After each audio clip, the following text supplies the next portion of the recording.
राधे, आप सभी को संकट चौथ की ढेर सारी शुभकामनाएं। आज की वीडियो में हम संकट चौथ की पूजा विधि के बारे में जानने वाले हैं, तो आप वीडियो को लास्ट तक देखना। देखिए, इस बार संकट चौथ का व्रत है वो 6 जनवरी 2026 को रखा जा रहा है। दिन है मंगलवार। तो चलिए वीडियो शुरू करते हैं और जानते हैं इस व्रत की पूजा हमें कैसे करनी है। तो जिस जगह पर पूजा करनी है उस जगह को साफ सुथरा करके एक चौकी लगा लेंगे और उसके ऊपर लाल या फिर पीले रंग का वस्त्र आप बिछा लीजिएगा। तिल का आसन देकर के हम भगवान गणेश की कोई भी फोटो या मूर्ति जो भी आपके पास है उसको विराजित कर लेंगे। तो मैंने यहाँ पर फोटो और मूर्ति दोनों को ही विराजित कर लिया है। आपके पास जो भी स्वरूप है आप उसे यहाँ पर विराजित कर लीजिएगा। अगर फोटो मूर्ति नहीं है तो आप सुपारी के रूप में भी गणेश भगवान का पूजन कर सकते हैं। फिर हाथ जोड़ करके संकट चौथ व्रत का हम संकल्प करते हैं और फिर जल लेकर के, शुद्ध जल लेकर के और हमें भाव रूप में स्नान कराना होता है। अगर आपके पास मूर्ति है तो आप स्नान करा सकते हैं, नहीं तो इस तरह से पुष्प से जल के छींटे लगाकर भाव रूप में स्नान करा दें। फिर हम दीप प्रज्वलित करेंगे। तो शुद्ध देसी घी का दिया मैंने यहाँ पर जला लिया है। तिल का या फिर पुष्प का आसन देकर आपको दीप प्रज्वलित करना है। आप तिल के तेल का दीपक भी यहाँ पर जला सकते हैं। अगर घी उपलब्ध नहीं है तो तिल के तेल का दिया आप जला सकते हैं। फिर मैं यहाँ पर वस्त्र समर्पित करूँगी। तो भगवान गणेश को मैंने जनेऊ अर्पित की है। अगर जनेऊ नहीं है तो आप वस्त्र के रूप में कलावा समर्पित करें। फिर तिलक कर देंगे, भगवान गणेश को तिलक कर देंगे हम यहाँ पर, और दिए को भी हम तिलक कर देंगे। तो सभी का हमें पूजन करना होता है। फिर तिल समर्पित कर देंगे और थोड़े से तिल हैं वो हमें दिए के अंदर भी डालने होते हैं, क्योंकि जितने तिल चटकते हैं उतने ही हमारे कष्ट हैं वो भगवान गणेश दूर करते हैं। सभी को पुष्प समर्पित करेंगे।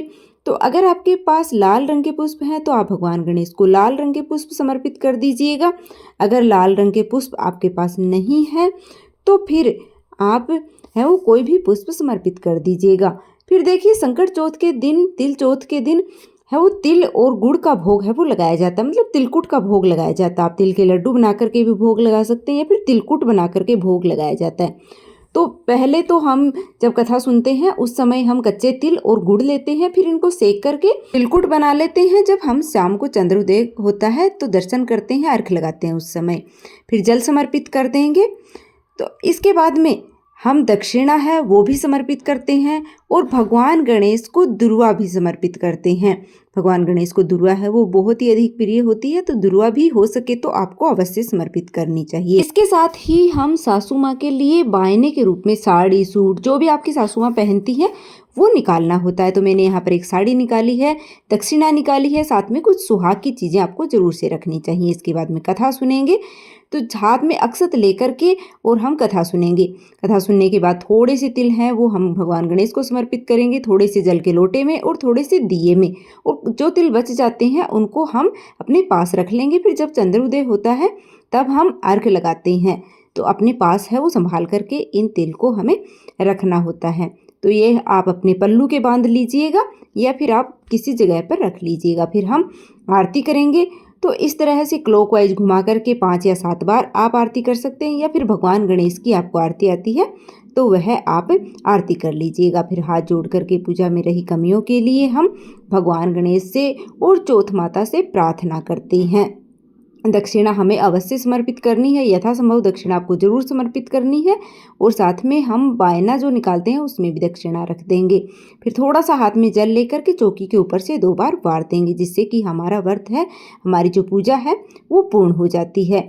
जो लोटे में हमने जल लिया है उससे हम अर्घ लगाते हैं, और जो तिलकुट और दक्षिणा हमने ली है, जो बायना हमने निकाला है, वो चंद्र देवता के दर्शन करने के बाद में हम अपनी सासू जी को है वो बायने के रूप में दे देते हैं। तो इस तरह से हमारा जो संकट चौथ का व्रत है वो पूर्ण होता है। तो जो भी सुहागिन महिलाएं हैं या जिनकी संतान नहीं हुई है या अपनी संतान की लंबी आयु, उसके खुशहाल जीवन की कामना के लिए जो महिलाएं हैं वो संकट चौथ का व्रत रखती हैं। तो उम्मीद करती हूँ कि आपको संकट चौथ की पूजा विधि है उसकी वीडियो अच्छी लगी होगी। वीडियो अच्छी लगी तो वीडियो को लाइक कर दीजिएगा। संकट चौथ की कथा की वीडियो भी आपको इसी चैनल पर मिलने वाली है, तो चैनल को सब्सक्राइब नहीं किया है तो प्लीज़ चैनल को सब्सक्राइब जरूर कर लें।